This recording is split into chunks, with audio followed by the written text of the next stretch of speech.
বিসমিল্লাহির রহমানির রহিম। প্রিয় দেশবাসী, আসসালামু আলাইকুম। গৌরবজনক এই ঐতিহাসিক মুহূর্তে বাংলাদেশের সাহসী ছাত্র জনতাকে বিরচিত অভিনন্দন। হাজারো শহীদের প্রাণের বিনিময় জনতার ঐতিহাসিক এই বিপ্লবের মধ্যে দিয়ে গণহত্যাকারী খুনি হাসিনার পতন হয়েছে, রাহু মুক্ত হয়েছে আমাদের প্রিয় বাংলাদেশ। জনতার বিপ্লবের প্রথম ধাপ চূড়ান্তভাবে সফল হয়েছে।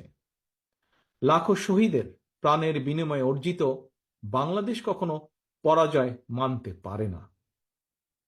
এই ঐতিহাসিক বিপ্লবের মধ্যে দিয়ে আবারও প্রমাণিত হয়েছে, দল মত নির্বিশেষে সকলে ঐক্যবদ্ধ থাকলে এই বাংলাদেশকে কেউ কখনো পরাজিত করতে পারে না, পারবে না। প্রিয় দেশবাসী, বিজয়ের এই ঐতিহাসিক মুহূর্তে আমি আজ সেই সব মায়েদের প্রতি বিনম্র শ্রদ্ধা জানাই, এই গণবিপ্লবে যারা তাদের প্রিয় সন্তানকে হারিয়েছেন।